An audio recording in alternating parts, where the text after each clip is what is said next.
They called her a gold digger. They called her trash. For 5 years, Sarah sat at the end of the Sterling family table, enduring their insults, wearing her thrift store clothes while they flaunted diamonds. They thought she was weak. They thought she was broke. They had no idea who she really was. But when the family patriarch died, and the lawyer opened the sealed red envelope, the laughter finally stopped.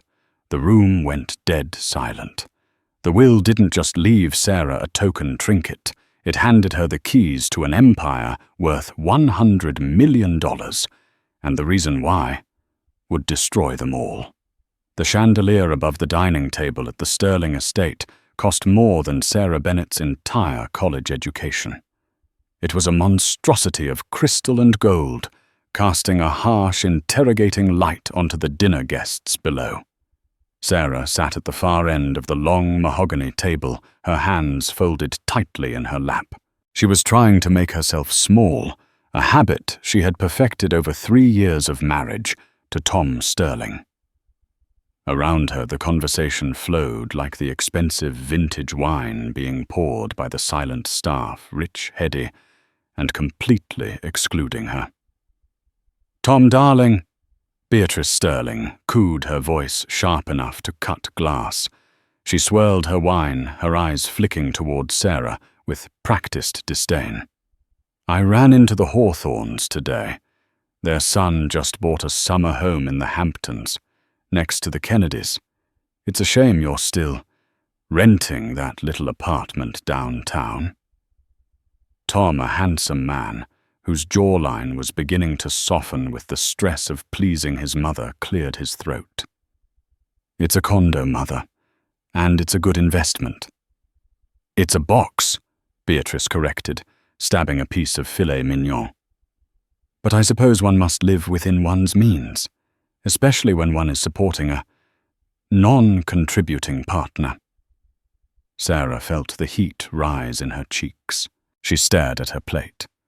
She worked 40 hours a week as an archivist at the city library. It wasn't a fortune, but it was honest work. "I contribute, Beatrice," Sarah said softly. Beatrice laughed. It was a dry, brittle sound. "Oh, honey, your little library stipend barely covers your own groceries. Look at you. That dress. Is that polyester?" "It's a blend," Sarah muttered instinctively, smoothing the fabric of the navy dress she had bought at TJ Maxx. "Charming," Beatrice sneered. She turned her attention to the woman sitting to Tom's right, Jessica Haynes.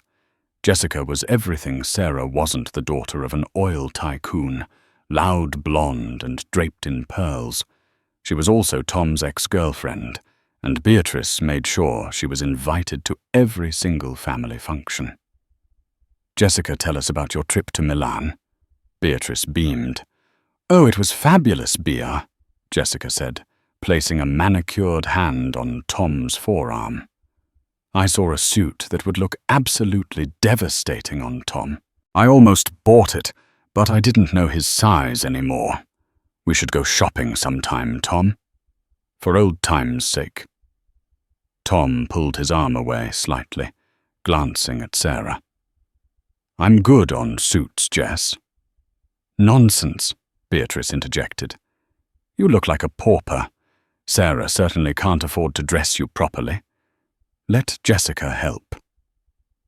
Sarah gripped her fork until her knuckles turned white. This was the routine. Humiliation served as an appetizer, followed by exclusion for the main course. The occasion was Richard Sterling's 70th birthday. Richard, the patriarch of the Sterling Empire, sat at the head of the table. He was a quiet man, his health failing breathing with the aid of a portable oxygen tank. He was the only person in this house who ever looked at Sarah with anything other than contempt. "Time for gifts," Beatrice announced, clapping her hands. The ritual began. Jessica gave Richard a gold-plated watch. Beatrice gave him a custom oil painting of the estate. Tom gave him a set of rare golf clubs, purchased on a credit card Sarah knew was nearly maxed out. Then all eyes turned to Sarah. "And what did you bring, dear?" Beatrice asked, her smile predatory. "Another bookmark." Sarah reached under her chair and pulled out a small, simply wrapped box. She walked to the head of the table and placed it gently in front of Richard. "Happy birthday, Richard," she said softly. Richard's shaking hands undid the ribbon. He opened the box. Inside lay a leather-bound journal, old and weathered. Beatrice scoffed loudly. "A used notebook." "Really, Sarah? We know things are tight, but this is insulting." "It's not just a notebook," Sarah said, her voice trembling but clear. "Richard told me once he wished he had written down the stories his father told him about the war. I spent the last 6 months tracking down his father's old regiment logs and transcribed them. I found photos too. It's a history of your family, Richard." The room went silent. Richard ran a thumb over the leather. His eyes, usually cloudy, glistened with tears. "Trash," Beatrice spat, breaking the moment. "Absolute trash. We are giving him gold and art, and you give him old paper. Take it away." "No," Richard wheezed. His voice was weak, but it carried the weight of iron. He looked up at Sarah. "Thank you, Sarah. This is the best gift I have ever received." Beatrice's face turned a violent shade of red. "Don't pity her, Richard. She's digging for scraps. She's waiting for you to die so she can claw at your money." "Mother!" Tom shouted, finally standing up. "Sit down, Thomas." Beatrice slammed her hand on the table. "I will not have this charity case ruin my husband's birthday with her garbage. She contributes nothing. She is nothing." Sarah stood there, the eyes of the wealthy elite boring into her. She looked at Tom, hoping he would do more, say more. But he just sat back down, defeated. Sarah didn't cry. She simply nodded till Richard turned on her heel and walked out of the dining room. "That's right, run away," Beatrice called after her, "and don't come back until you can afford to sit at this table." Sarah walked out into the cold night air, the heavy oak door slamming shut behind her. She got into her 2015 Honda Civic, the engine sputtering as it turned over. As she drove away from the mansion, she didn't feel sadness. She felt a cold, hard resolve. Beatrice thought money was the only power in the world.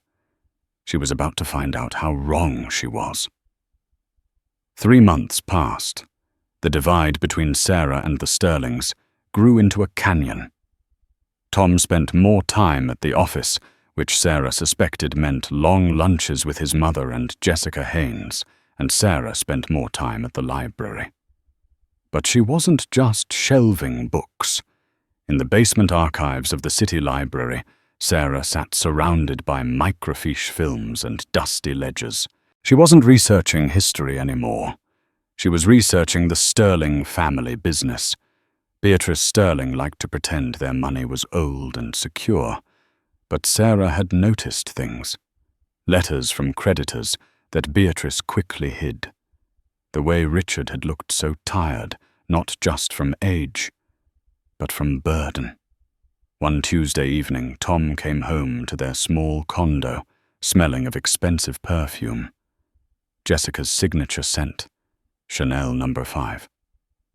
"Mom wants us to come over for dinner on Friday," Tom said, loosening his tie. He didn't look her in the eye. "I'm not going," Sarah said calmly from the kitchen, where she was chopping vegetables for a stew. "Sarah, come on. She's just stressed. Dad's getting worse." "She hates me, Tom, and you let her treat me like a dog." "I defend you," Tom protested weakly. You exist, Sarah corrected. You don't defend. Look, it's important. Tom sighed, leaning against the counter. Dad he's really bad. The doctors say it's a matter of days. He's calling a family meeting. He asked for you specifically. Sarah froze the knife, hovering over a carrot. Richard asked for her fine, Sarah said. For Richard. When they arrived at the estate on Friday, the atmosphere was funereal. The house was dark, the servants moving in hushed tones. Beatrice was pacing in the drawing room, wearing a black silk robe, looking like a vulture waiting for a carcass. Jessica was there, of course, pouring brandy for herself. She's here, Beatrice sneered as Sarah entered. Wonderful, the vulture circles. I'm here because Richard asked for me, Sarah said, her voice steady. He's delirious, Jessica chimed in, swirling her glass. He probably thinks you're the maid. Before Sarah could respond, the family doctor, Dr. Evans, came down the stairs. He looked grave. He's ready to see you now, all of you. They filed into the master bedroom. The smell of antiseptic and decay was overwhelming. Richard lay in the massive bed, looking small and frail. His breathing was ragged. He gestured for them to come closer. Beatrice threw herself onto the side of the bed, weeping dramatically. Oh, Richard, don't leave us. What will we do?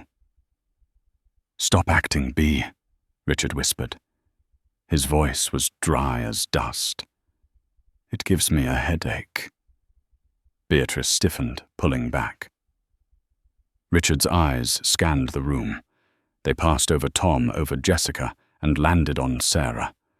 He lifted a trembling hand. Sarah stepped forward and took it. It was cold. Sarah, he rasped. I'm here, Richard. The journal, he said, a faint smile touching his lips. I read it every night. You listened. I did. They never listened. Richard said, his gaze shifting to his wife and son. They only counted. Dad, don't talk like that, Tom said, his voice cracking.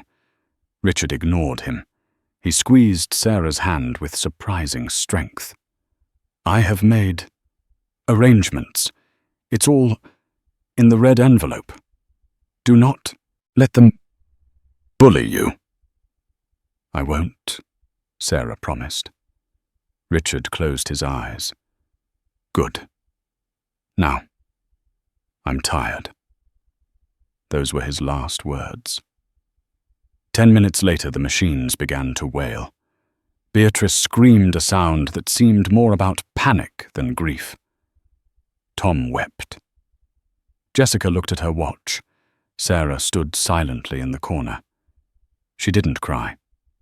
She had done her grieving for this family a long time ago. She watched Beatrice immediately begin barking orders at the staff about the funeral arrangements, ensuring the press would be there. You can leave now, Beatrice hissed at Sarah as the undertakers arrived. He's gone. There's nothing here for you anymore. Sarah looked at the grieving widow, whose eyes were dry and calculating. I'll see you at the reading of the will, Beatrice, Sarah said. Don't bother. Beatrice laughed cruelly. I'm sure he left you his old socks. Maybe you can sew them into a quilt. Sarah walked out, the secret Richard had shared burning in her mind. The red envelope. The funeral was a spectacle. Beatrice had turned it into a gala event. Senators, business tycoons, and socialites filled the cathedral. Sarah sat in the back row alone, while Jessica sat next to Tom in the front pew, holding his hand. The press snapped photos of the grieving family whore, cropping Sarah out of the frame entirely. 2 days later, the reading of the will was held at the law offices of Halloway and Pym. The conference room was imposing, lined with leather books and overlooking the city skyline. Beatrice sat at the head of the table, dressed in designer black, looking impatient.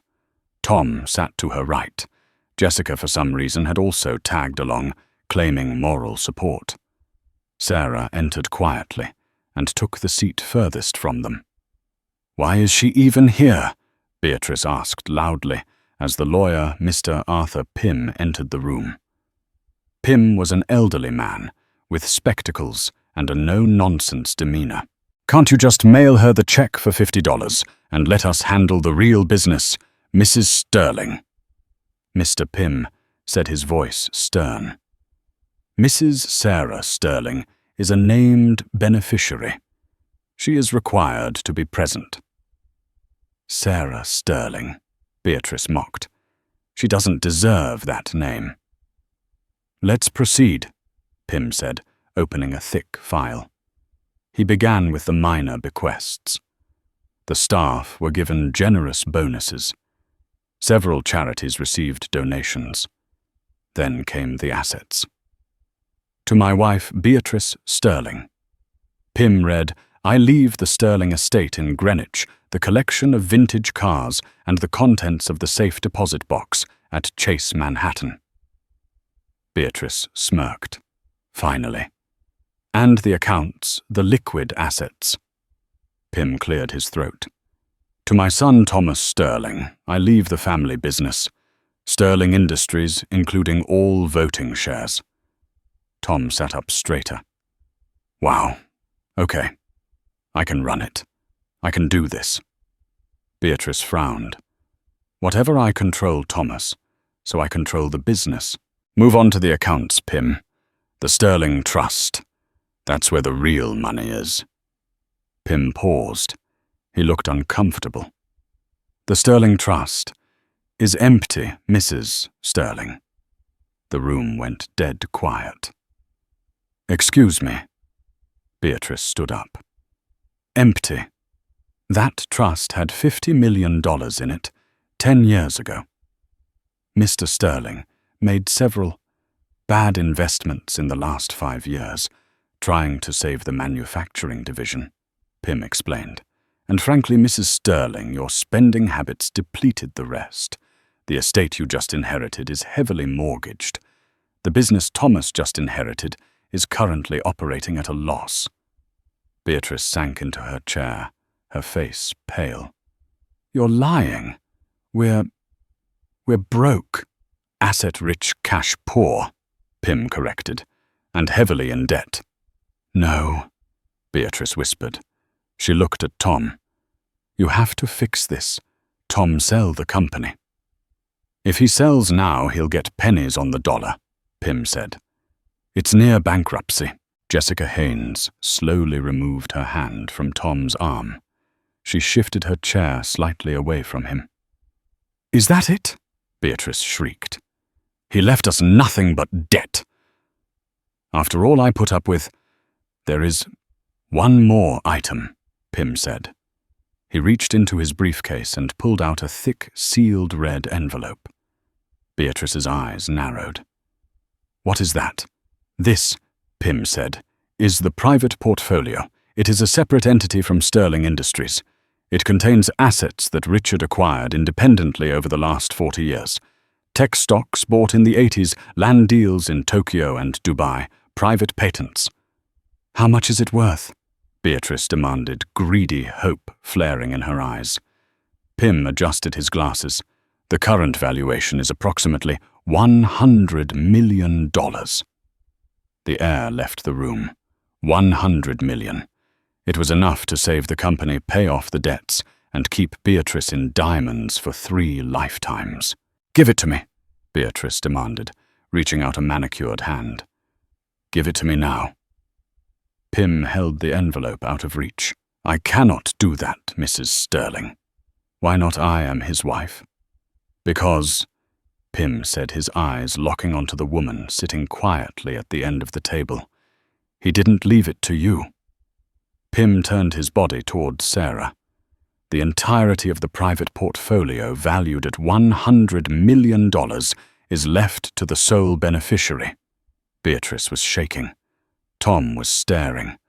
Jessica's mouth was open. "Sarah Bennett Sterling."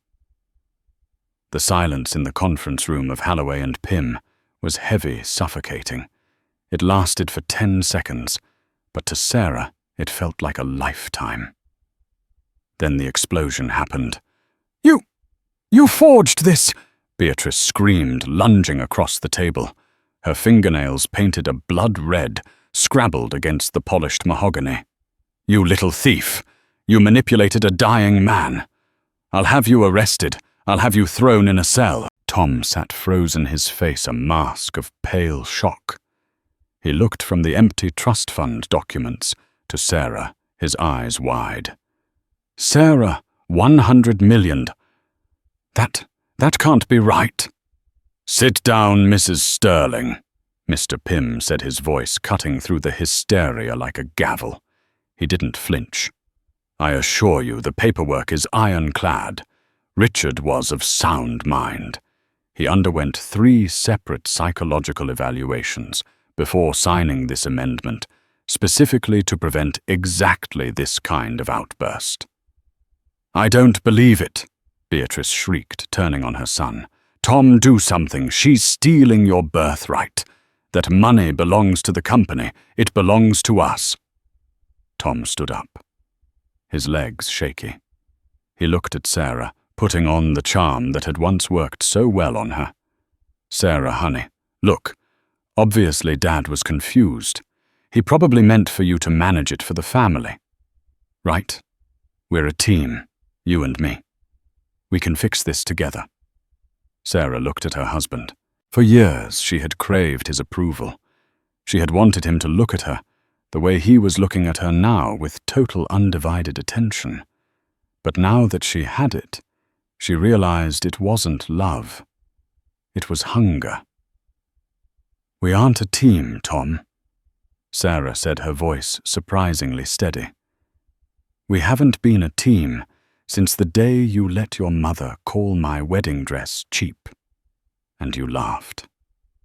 "I never—" "You did," Sarah interrupted. "And last week, when you were working late, you were at the Ritz with Jessica." Jessica Haynes, who had been trying to shrink into the background, gasped. I was just comforting him." "You were comforting him in a deluxe suite charged to the company card," Sarah said coldly. "I saw the statements, Tom. I'm the one who organizes the mail. Remember the boring wife who handles the paperwork." Beatrice slammed her hand on the table. "Enough of this soap opera, Pym. I want to contest this. I want a judge." "I anticipated this," Mr. Pym said. He reached for a remote control on the table. "Richard left one more thing. A video testament. He said it was for the vultures." A large screen on the wall flickered to life. The image was grainy, recorded in Richard's study a month before he died. He was sitting in his leather chair, looking frail but sharp-eyed. He looked directly into the camera. "Hello, Beatrice. Hello, Thomas," the video Richard said. Beatrice gasped, her hand flying to her mouth. "If you are watching this, it means you tried to fight the will." Richard continued, his voice raspy. "I knew you would. You think you are entitled to my empire because you share my last name. But you forgot what that name stands for. It stands for work, for loyalty." On screen, Richard leaned forward. "Beatrice, you spent 40 years spending money you didn't earn. You treated people like dirt. And Thomas, my son, you are weak. You let your mother run your life, and you treat your wife, the only good thing you ever brought into this family, like a servant. I cannot trust you with my legacy. You would squander the capital in a year." Richard paused, a softness entering his eyes. "Sarah, my dear Sarah, you were the only one who asked me how I felt, not how much I was worth. You listened to my stories. You honored my past. You have the heart of a Sterling, even if you weren't born one. The money is yours. Do what you want with it. Burn it, spend it, or build something new. but do not give them a dime until they learn what it means to earn it." The screen went black. The room was silent again, but this time it was the silence of total defeat. Beatrice sank into her chair, looking older than Sarah had ever seen her. He hated us," Tom whispered. "He didn't hate you," Sarah said, standing up. She picked up the red envelope. It felt heavy in her hand. "He was just disappointed. And honestly, Tom, so am I." "Sarah, wait," Tom pleaded, reaching for her. "We can talk about this at home." Sarah pulled her arm away. "I'm not going home, Tom. The lease on the condo is in your name. You said it was a good investment. I hope you can pay the rent without my library stipend." She turned to Mr. Pym. "Mr. Pym, I'd like to discuss the transfer of assets in private. Can you please escort these people out?" "With pleasure," Pym smiled. "You can't do this," Beatrice screamed as security guards appeared at the door. "I am Beatrice Sterling. I am the matriarch of this family." "Not anymore," Sarah said, not looking back. "Now you're just a guest." The transformation didn't happen overnight, but it happened fast. With the $100 million secured, Sarah didn't go on a shopping spree. She didn't buy a yacht or a private island. She did something far more dangerous to the Sterling family. She bought leverage. She quit her job at the library, but she didn't stop working. She spent 12 hours a day with Arthur Pym and a team of forensic accountants. She learned the intricate web of Sterling Industries, the debts, the liens, the hidden mortgages Beatrice had taken out to fund her lavish parties. The Sterling family, meanwhile, was in free fall. Without the safety net of the trust fund, the reality of their financial ruin hit like a freight train. The bank froze the company accounts. The staff at the Greenwich estate, realizing their paychecks were bouncing, walked out. 2 weeks after the funeral, Tom stood outside the Plaza Hotel. He was wearing the same suit he had worn to the funeral, but it looked rumpled now. He looked up at the penthouse suite where he knew Sarah was staying. He had texted her 50 times. She hadn't replied once. He adjusted his tie, told the doorman he was Sarah's husband, and was promptly told he was not on the list. "Please," Tom begged. "It's an emergency. My mother. She's sick." It was a lie, but it worked. 10 minutes later, he was riding the gold-plated elevator to the penthouse. When the doors opened, Tom stopped dead. Sarah was standing by the window overlooking Central Park. She wasn't wearing the polyester blends Beatrice had mocked. She was wearing a tailored cream pantsuit that screamed quiet luxury. Her hair, usually tied back in a messy bun, was blown out in sleek chestnut waves. She looked powerful. She looked unattainable. "You look incredible," Tom stammered. Sarah turned. Her expression was neutral. "What do you want, Tom?"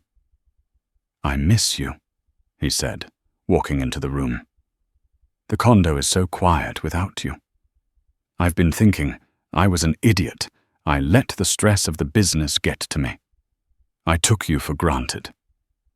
"You took me for a fool," Sarah corrected. She walked over to a marble table and picked up a file. "You said your mother is sick." "She's unwell. The stress. The bank is threatening to foreclose on the estate, Sarah. It's Dad's house. You can't let them take Dad's house." "It's not Dad's house anymore," Sarah said. "It's the bank's house. Beatrice mortgaged it to 120% of its value to pay for her summer in complications. We can save it," Tom urged, stepping closer. "With the portfolio. Sarah, listen. I love you. We can start over. I'll kick Jessica out of my life. I promise. Just come home. Bring the money, and we can save the company, save the house. We can be the power couple everyone envies." Sarah laughed. It was a dark, dry sound. "You still don't get it, do you?" She threw the file onto the table. It slid across the marble and stopped in front of him. "Open it." Tom opened the folder. Inside were photos. Not of him and Jessica, he expected those. These were photos of documents. "What is this that Sarah said is a shell company called Blue Heron LLC? Your mother set it up 5 years ago. She's been siphoning money out of Sterling Industries into offshore accounts in the Caymans. That's why the company is failing, Tom. It's not the market. It's embezzlement." Tom went pale. "No. Mother wouldn't." "She did," Sarah said. "And you signed the checks. I found your signature on the authorization forms. You didn't even read them, did you?" Tom dropped the folder. I just signed what she told me to." "Exactly." Sarah said, her eyes hard. "You're not a CEO, Tom. You're a puppet. And if I give you this money, Beatrice will drain it dry within a year, and you'll be right back here begging." "So what are you going to do?" Tom asked, his voice trembling. "Turn us in. Send your own husband to jail." "No," Sarah said. "I'm not going to send you to jail. That would be too easy. And besides, the scandal would destroy the company entirely, and there are 500 innocent employees who need their jobs." She walked over to him, standing toe to toe. "I'm going to save the company, Tom, but not by giving you money." "Then how?" "By taking it." The annual Sterling Charity Gala was the highlight of the New York social calendar. Usually it was a celebration of wealth. This year, it was a desperate masquerade. Beatrice had insisted on going forward with it, despite the lack of funds. She had spent the last of her personal jewelry simply to rent the ballroom at the Pierre Hotel. Her plan was simple: find a new investor. A white knight who would be charmed by the Sterling name and bail them out without asking too many questions. The ballroom was filled with the elite. Beatrice stood at the entrance, draped in a rented fur, holding a glass of champagne she couldn't afford. Tom stood beside her, looking like a man marching to the gallows. "Smile, Thomas," Beatrice hissed through her teeth. "I see Mr. Henderson over there. He's worth billions. If I can just get 5 minutes with him." "Mother, everyone knows," Tom whispered. "Look at them. They're staring." It was true. The whispers rippled through the room. The news of the broke Sterlings had hit the tabloids. The guests were like sharks sensing blood. Suddenly, the whispers stopped. The murmur of conversation died out completely. The heads of 300 guests turned toward the grand staircase. Beatrice frowned and turned around. "Who is distracting them from—" Her words died in her throat. Descending the stairs was Sarah. But it wasn't the Sarah she knew. This Sarah was wearing a gown of midnight blue velvet that hugged her figure, shimmering like the night sky. Around her neck sat a diamond necklace that Beatrice recognized instantly. It was the Star of the East, a piece from Richard's private vault that Beatrice had tried to find for years. Sarah descended the stairs with the grace of a queen. She wasn't alone. Flanking her were Arthur Pym and 2 serious-looking men in grey suits. "The audacity," Beatrice sputtered. "She comes here to my party." Beatrice marched to the bottom of the stairs to intercept her. "You have some nerve," Beatrice hissed, blocking Sarah's path. "This is a private event. Get out!" Sarah looked down at her mother-in-law. "Actually, Beatrice, I'm here on business." "We have no business with you." Beatrice spat. "Security." "I wouldn't do that," Sarah said calmly. She gestured to the room. "You're looking for an investor, aren't you?" "Someone to buy the debt of Sterling Industries." "We have plenty of interested parties," Beatrice lied loudly. "No, you don't," Sarah said. Her voice was projected perfectly, carrying over the silent crowd.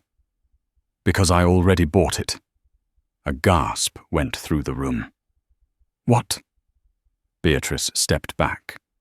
Sarah nodded to Mr. Pym. The lawyer stepped forward, holding a document.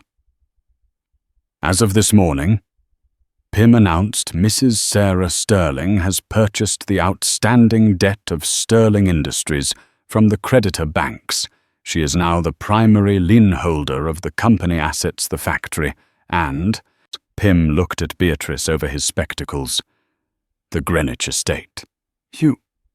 You own my house," Beatrice whispered, clutching her chest. "Technically," Sarah said, "I own the mortgage. And since you haven't made a payment in 4 months, I am within my rights to foreclose. Tonight." Tom stepped forward, looking terrified. "Sarah, please, don't do this here." "This is exactly where we do this, Tom," Sarah said. "In front of the people you tried so hard to impress. The people you mocked me for not being good enough for." Sarah turned to the crowd. She made eye contact with the wealthy elites who had ignored her at dinner parties for years. "For years I sat at your tables and listened," Sarah said, her voice ringing clear. "I listened to you brag about your wealth while you judged my worth. You thought I was weak because I was silent. But in chess, the quiet pieces are the most dangerous." She turned back to Beatrice. "I am offering you a deal, Beatrice. A one-time offer." "Anything," Beatrice sobbed, her pride finally shattering. "I'll do anything. I am taking control of Sterling Industries. Tom is fired effective immediately. You, Beatrice, will step down from the board. In exchange, I will not foreclose on the estate. I will allow you to live there until you die. But the title transfers to me. You will live there as my guest, and you will live on a stipend that I approve." "A stipend?" Beatrice cried. Like an allowance." "Exactly." Sarah smiled coldly. "I've done the math. Based on the cost of living, $2,000 a month should be plenty. It's what you used to tell me was enough for groceries, remember?" The crowd watched in stunned silence. The humiliation was absolute. "You can't be serious," Tom said. "I'm your husband." "Not for long," Sarah said. She reached into her clutch and pulled out a thick envelope. She slapped it against Tom's chest. "Divorce papers. I've already signed them. I'm keeping my name, though. I think I've earned it more than you have." Sarah turned to leave, her velvet dress swirling around her. "Wait!" Beatrice screamed. "You can't leave us like this. We're family." Sarah paused on the stairs. She looked back over her shoulder, the diamonds at her throat catching the light. "No, Beatrice," Sarah said. "We were never family. I was just the broke daughter-in-law. And you're just the tenants." She walked out the double doors, leaving the Sterling legacy in ruins behind her, and stepped into the cool night air. But the story wasn't over. Sarah had won the war, but she had made powerful enemies. And as she got into the black limousine, waiting for her, she didn't notice the man in the shadows across the street, snapping photos with a long-range lens. Beatrice wasn't the type to go down without a dirty fight. And she had one card left to play a secret from Sarah's past that even Sarah had forgotten. 6 months had passed since the night of the gala, and the landscape of New York high society had shifted tectonically. Sarah Sterling was no longer the invisible wife. She was the Iron Lady of Greenwich. Under her leadership, Sterling Industries had not only recovered, but flourished. She had gutted the middle management, fired the cronies Tom had hired, and pivoted the manufacturing division toward green energy components, a patent Richard had hidden in the red envelope, because he knew Tom wouldn't understand its value. The stock price had tripled. Tom and Beatrice, meanwhile, were living a nightmare in high definition. Per their agreement, they were allowed to reside in the guest cottage on the estate grounds, a 2-bedroom structure that had previously housed the gardening staff. Beatrice, stripped of her servants, her drivers, and her credit cards, was forced to learn how to operate a washing machine at the age of 65. But Beatrice Sterling was not a woman who accepted defeat. She was a woman who plotted. It was a rainy Tuesday in November when Beatrice sat at her small kitchen table staring at a man in a damp trench coat. His name was Detective Miller, a disgraced private investigator who worked for cash and didn't ask questions. "Tell me you found something, Miller," Beatrice hissed, pouring him a cup of instant coffee, a beverage she drank with visible disgust. "I am paying you with the last of my jewelry. This better be good."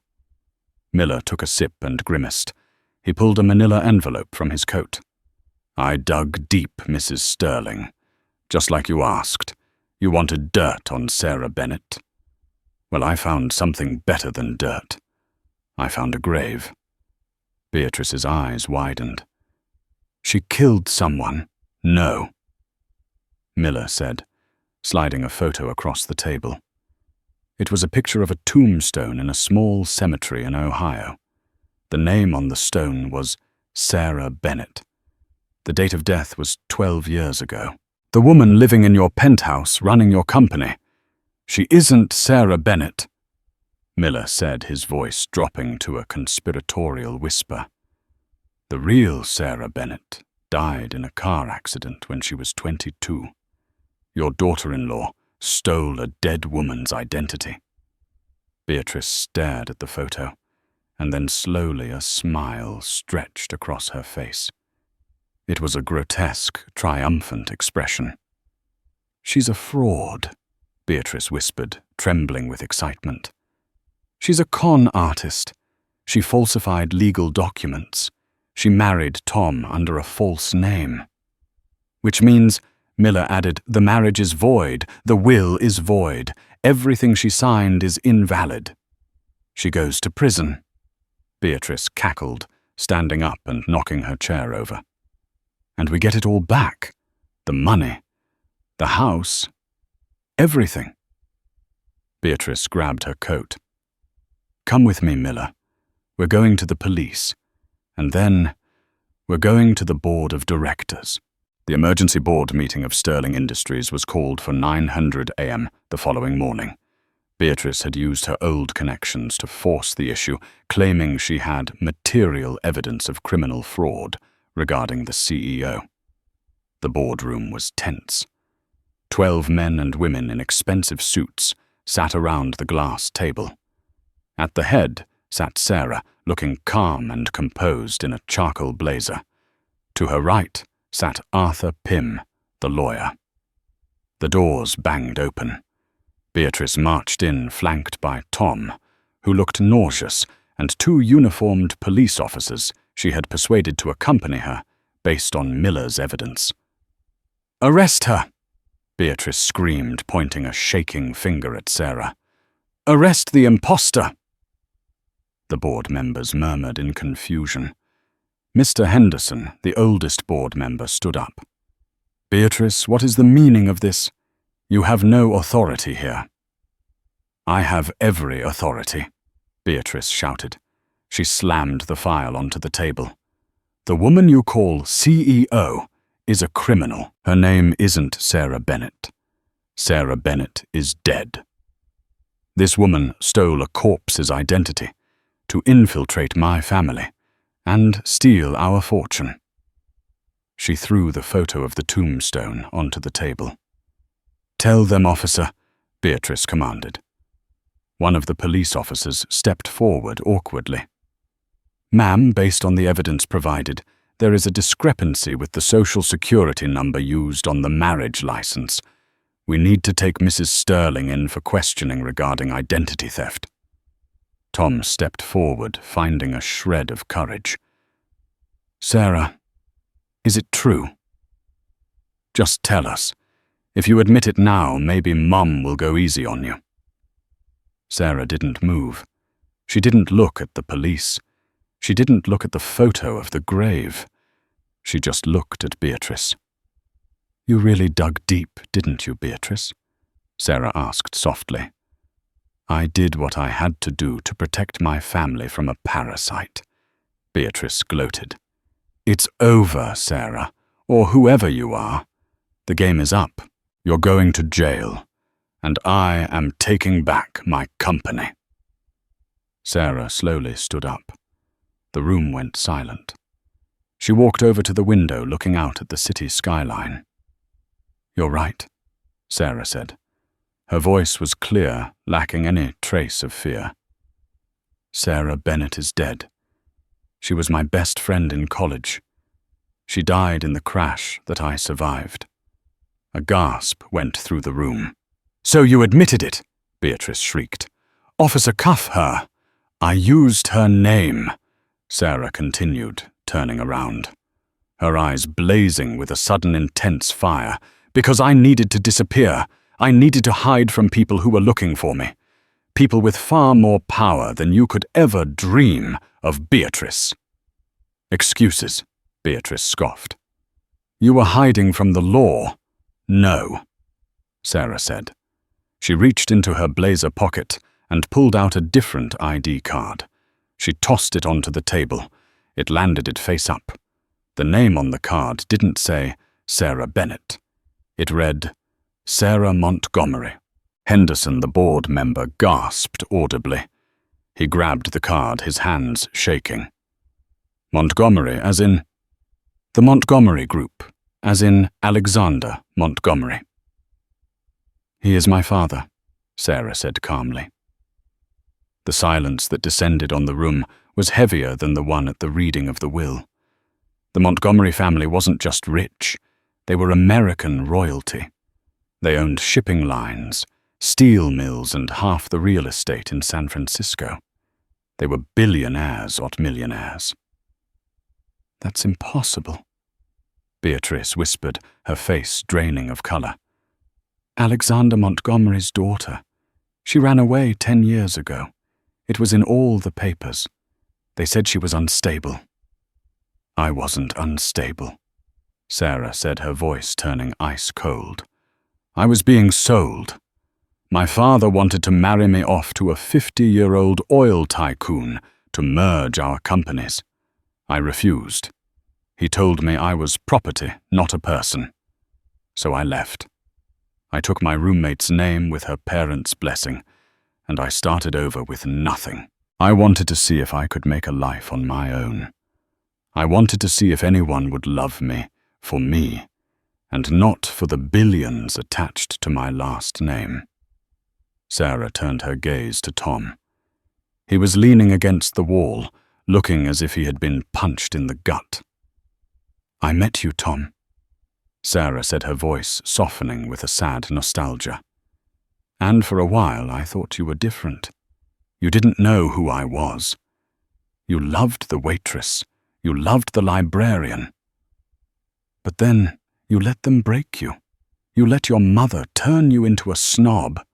You mocked me for being poor, never realizing that I could have bought your entire family 10 times over with my trust fund."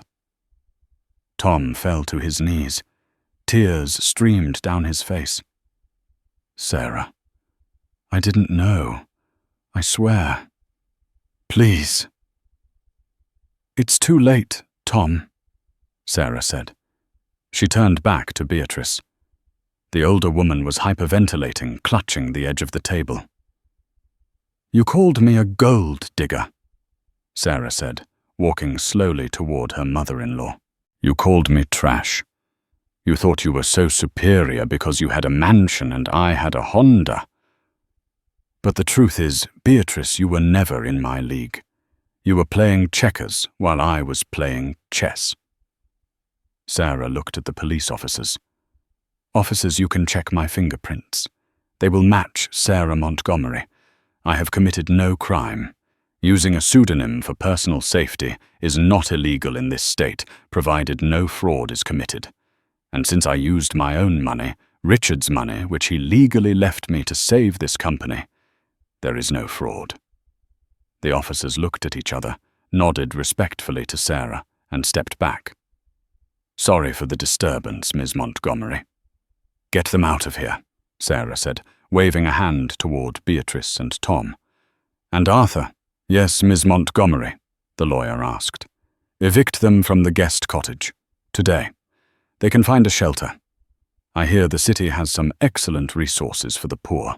It's time they learned what it's really like to start from zero." "No!" Beatrice screamed as security grabbed her arms. "You can't do this. I am a Sterling." "And I," Sarah said, turning her back on them, "am a Montgomery, and I am done with you." 3 years had passed since the doors of the boardroom slammed shut on the Sterling family. The skyline of New York City looked the same, but inside the gleaming glass tower that used to house Sterling Industries, everything had changed. The gold-plated signage was gone, replaced by a sleek, modern steel logo, Phoenix Enterprises. Sarah sat in the corner office on the 50th floor. She wasn't wearing the polyester blends Beatrice had once mocked, nor was she wearing the flashy designer labels Beatrice had coveted. She wore a bespoke white suit, tailored to perfection, projecting an aura of quiet, untouchable power. Her assistant buzzed in. "Miss Montgomery, your father is on line 1. Sarah paused, looking at the blinking light. 3 years ago, answering that call would have terrified her. Today, she pressed the button with a steady hand. "Hello, Dad," she said. "I saw the quarterly reports, Sarah." Alexander Montgomery's voice boomed gruff, but tinged with a new emotion, respect. "You're up 40% on the renewable energy sector. You're beating my shipping margins." "I learned from the best," Sarah replied, a small smile playing on her lips. "But I did it my way. No arranged marriages, no mergers for convenience." "I know."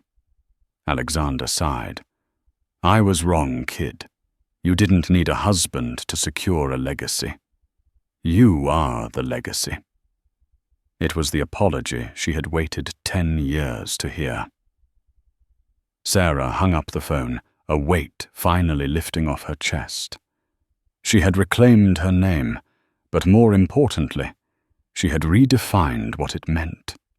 Meanwhile, across the river in New Jersey, the atmosphere was far less triumphant. The fluorescent lights of Budget Wheels car rental hummed with an annoying flicker. Tom Sterling stood behind the counter, wearing a polyester uniform that was a size too tight. He looked 10 years older. His hairline was receding, and the charm that had once allowed him to coast through life had evaporated, leaving behind a bitter, tired man. "I said I wanted a sedan, not a compact," a customer yelled, slamming his hand on the counter. "I'm sorry, sir," Tom muttered, typing painfully slow on the outdated computer. "It's all we have available right now." "Do you know who I am?" the customer demanded. "I'm in a rush." Tom flinched. He used to say those words. "Do you know who I am?" Now nobody knew, and nobody cared. As the customer stormed off, Tom looked at the TV mounted in the waiting area. It was tuned to CNBC. The anchor was interviewing the businesswoman of the year. There on the screen, radiating confidence and beauty, was Sarah. She was laughing at something the interviewer said, a genuine free laugh that Tom realized he had never heard when they were married. "That's my ex-wife," Tom whispered to the teenager working the register next to him. The kid didn't even look up from his phone. "Sure, man. And I'm Batman. Go clean the bathroom, Tom. Someone spilled coffee." Tom stared at the screen for one last second, watching the woman he had thrown away for a shallow socialite before grabbing the mop bucket. The regret was a physical pain in his chest, a heavy stone he would have to carry for the rest of his life. 40 miles away, in a state-subsidized assisted living facility in Yonkers, Beatrice Sterling sat in a communal rec room that smelled of bleach and boiled cabbage. She was playing solitaire with a deck of sticky cards. She wore a faded cardigan, her hair grey and undyed. "I used to host galas," Beatrice told the nurse who was checking her blood pressure. "The mayor came. We had ice sculptures. Real caviar." "That's nice, honey," the nurse said, clearly not listening, ripping the Velcro on the blood pressure cuff. "I'm out. My daughter-in-law stole it all," Beatrice hissed, her eyes darting around the room paranoidly. "She was a witch, a con artist." "Time for your meds, Beatrice." Beatrice swallowed the pills with a cup of lukewarm water. She didn't know that the private room she slept in, the extra physical therapy sessions she received, and the premium cable package on her TV were all paid for by an anonymous donor. Sarah paid the bills every month, not out of kindness, and certainly not out of love. She did it because she wanted Beatrice to live a long, long time. She wanted Beatrice to have many years to sit in that chair staring at the wall, remembering every cruel word she had ever spoken, realizing that the trash she had tried to throw out was the only reason she had a roof over her head. Back in the penthouse office, the door opened. Daniel West walked in. He was a man of equal stature to Sarah, a tech innovator who had built his own fortune from the ground up. He didn't need Sarah's money, and he didn't need her name. He just wanted her. "Ready to go?" Daniel asked, adjusting his tuxedo. "The helicopter is waiting. The charity ball starts in 20 minutes. "Just 1 second, Sarah said. She opened the bottom drawer of her mahogany desk. Inside lay the old, leather-bound journal she had given Richard Sterling, and the empty red envelope. She ran her fingers over the leather. Richard had been the only Sterling who saw her worth when she was nothing. She kept the journal to remind her of him, and the envelope to remind her of the fire she had walked through to get here. "You okay?" Daniel asked, offering his hand. Sarah closed the drawer and locked it. She looked at the man who looked at her with adoration, not calculation. She looked at the city she now helped run. "I'm better than okay." Sarah smiled, taking his hand. "I'm finally free." The broke daughter-in-law was gone. The scared, runaway heiress was gone. Sarah Montgomery walked out of the office, head held high, stepping into the future she had built with her own 2 hands. The game was over, and the Queen had won. And that is the incredible story of Sarah Sterling, or, as the world now knows, her Sarah Montgomery. It serves as a powerful reminder that the wheel of karma is always turning. Beatrice and Tom spent years judging Sarah by her bank account, only to end up with nothing, while Sarah proved that true nobility comes from character, not a title. I want to hear from you guys in the comments. Do you think Tom's punishment was enough? Watching his ex-wife succeed while he cleans bathrooms is brutal. But was it justice, and would you have paid for Beatrice's nursing home like Sarah did? Or would you have let her end up on the street? Let me know your thoughts. If you enjoyed this story of hidden identity betrayal and sweet, sweet revenge, please smash that like button. It really helps the channel grow. Don't forget to share this video with a friend who loves a good drama, and hit subscribe with the notification bell turned on so you never miss our next story. Thanks for watching, and see you in the next video.